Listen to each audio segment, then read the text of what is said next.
maybe in a couple of the plays, Pat probably could have checked a few of those balls down. I see that it was wide open. He could just dip and duck, to McKinnon, to CEH, and just let them make 10 or 15 yards. And so I think part of that is just the competitive spirit, right? Pat just like, look, I can make this throw right here. I can make this throw right here.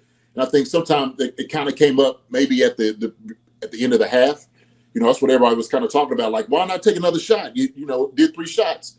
Well, at this point, it's like, look, we're up. We're going to get the ball back at the half. And when you come out, they was actually hitting on all cylinders. But part of the problem is, I think, as fans, we don't think those little check downs and, kind of sustaining the drives is sexy enough, right? I think people get caught up in it like, oh, I want the big play. Hey, man, look, sometimes you don't have to do that all the time. Sometimes it's just a check down. Then we get 5 or 6, 7 yards here. Then you hit them over the hip for about 15. So I think we shouldn't get caught up in that. Let's look at the practicality of like the play calling, what should be done. And I think sometimes they'll look at this and they'll of course evaluate what went wrong as far as like with the timing of the play, guys getting open. They'll have all of that. I mean, look, this week I guarantee these guys are going to have it all out. And so I'll be amazed. We don't hear, about 2 coming in and not turning over a couple tables and, bite somebody in the knee or something. I don't know. So we'll see. Since you mentioned the little argument right before halftime, or whatever you want to call it, that's probably going to be a big storyline this week on national media. Maybe they may bring that up. When they talk about the Chiefs losing to the Colts, they may bring that up. As a player who played and probably had some, probably chirped with coaches a little bit, and there's kind of that like back and forth. Yeah. Big deal or no deal? No deal, man. It's not a big deal at all. I mean, look, like I said, as an offense, you want the ball every single chance you get to try to score, to make more yards. I mean, that's what you do, right? I mean, that's your job. And so I don't really look at it as it being a big deal. Like EB did. Sometimes you had to talk your guys down. Sure, I had to be talked down plenty of time. Hey, man, I want the ball. Like, hey, JD, relax. Hey, man, we're doing it this way. Let's stay with the game plan. Hey, we'll come back in. Let's start from there. And so I think, when people start putting it on, TV, and then obviously from what happened last year, then it's like, oh my God, what did EB and come on, man, like that's not how it works. Like it happens every halftime. I guarantee you, any offense that has the ball in their hand, I don't care if you're 80 yards away, you got 5 seconds. They were like, let's run a play and try to get a touchdown.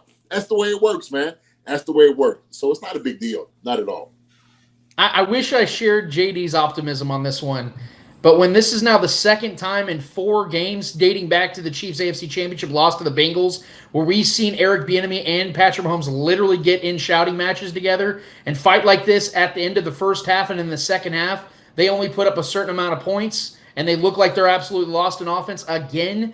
I think there is a problem there, and I think that you see people on Twitter talking about this, people that I won't name by names, but I can talk to you guys about it off air, that are in the know, and they're saying some things that I feel like are very strongly opinionated. I don't think they would be saying these things unless they felt there was some sort of qualm or issue going on. Do I believe that this is going to deter the Chiefs? Do I believe that Patrick Mahomes and Eric Bieniemy can't work together? Absolutely not. Because in the last 5, going on 5 seasons now, the Chiefs average the most points per game in the NFL, and Eric Bieniemy deserves a lot of credit for that. Eric Bieniemy is a good coach, and I think that him and Patrick Mahomes can work together.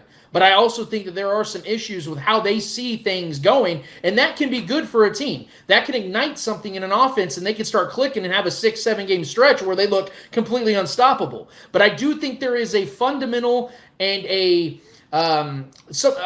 belief difference between these two guys, because I definitely think Patrick Mahomes wanted that drive to go a little differently, and I think Eric Bieniemy was playing it very conservative in the approach of how they ran that ball at the end to run the clock out. I think Patrick, knowing this offense can literally score within 13 seconds no matter where they're at on the field, I think he wanted to give them that opportunity, and then Eric Bieniemy did not want to do that. And I don't know, again, if this is going to be something that's going to cause real problems or real concern, but to me, I read this and I see this and I'm thinking, yeah, these guys clearly have a rivalry between themselves, and a lot of times that can work, because we even seen, Bob Ryan and I think it was, who was it? Mike Ditka. Bob Ryan and Mike Ditka, they used to fight all the time on the sidelines, but they had the greatest defense arguably of all time with the Bears, and you saw what they did together and how they worked together, and those dudes hated each other. So sometimes the toughest, roughest types of relationships can work out in the NFL, man, and I expect that to continue this year.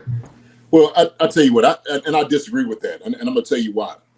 We've seen several times that Tom Brady and McDaniels get on it on the sideline, right? And then they end up winning how many Super Bowls? So the thing is, yeah. So here's the thing, okay? And this is like the perspective of a player. Yeah. So when I'm telling you it happens all the time, I'm telling you it happens all the time. When you come into the locker room, it's like one of those things where coaches are telling guys, like, look, man, relax. We understand, like, we hear your argument. We know what you're thinking, right? But we have a game plan that we got to stick with. That's why you seen Andy Reid when he caught Pat, because he's just like, look, man, come on, let's go. You know, to me, I think people make it such a big deal, right? Because then you hear these talking heads, of course, that somebody might say something here, somebody might say something there. These things are going to exist. Offensive coordinator, okay, and quarterback. That's always going to happen. Quarterbacks are not always going to be on the same page. There are plays quarterbacks want to do. They always want to go for the football. But it's the same thing. Like, we have to think about it. Well, then who's at fault here? If we're thinking, like, going back to, like you said, the last season, you know, with that Cincinnati game, who's at fault here with that, right? Is it on Pat? I know EB was on it. I know that was a terrible call. If it was on Pat, that's a terrible play on him, right? And so he has every reason and be valid and justified to be upset with a quarterback making that call in his hand. Yep. Because then all of a sudden you don't get no points, right? And so it's a power struggle that shouldn't be there, okay? There's a hierarchy there that has to happen. And so when you're sitting over there saying, like, look, man, just trust the system of what we're doing. We know we have a high-powered offense. But if I gave you 2 chances, you didn't move the football, look, everybody's healthy. You're healthy right now. We don't know what these guys are going to do. They might bring a rush. You might get hit. You know, you might be out of the game. If we lose you, we definitely got a chance. And so we know we don't have, look, and I'm going to take, look, 10 was that guy, okay? He was. Well, I'm not taking away from his big play capability, but he's a guy that could catch the football and hit his head on the goalpost. That guy's not there. He's not there right now. And that's fine. I ain't got no problem with it whatsoever. And I think that's why, you know, you got to have some type of confidence and understanding what the play calling is going to be and just trust what the process is going to be, right? Pat just being competitive. I know it's what he is. He's like, man, how come we can't go with this? We got another play to run like this. He's like, yeah, look, I got it. But look, hey, man, we get the ball at the half, right? Calm down, man. Cool down. We're going to be okay. The thing was, as an offense, I know everybody looks, you know, at EB, but it's on everybody. Sometimes the execution of plays, it might be the guys not getting it done, right? You said, hey, Pat missed one. He missed several plays out there. You know, Travis missed one in the end zone. And so blame goes all around, man. I don't want to make it more of a thing than it really is. And I think that's what part of the problem, because when you start doing that, then you start causing dissension. That's what happens. And that it kind of goes in and it's cancerous. Like, it really does. It can run through the team when you start making it an issue. And so what ends up happening is you start reporters coming in, hey, we heard this, we heard that, Pat, what do you think, blah, blah, blah. And so it's all that noise on the outside.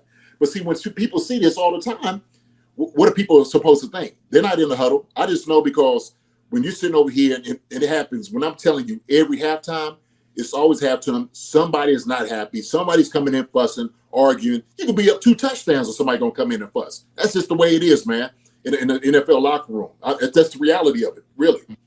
Hi, everybody. Thanks for watching. Subscribe here to get the latest from the show. Also, be sure to check out the best clips from Chief Concerns. And if you prefer to listen to the show, subscribe and follow us on Apple Podcasts, Spotify, and anywhere else you get podcasts.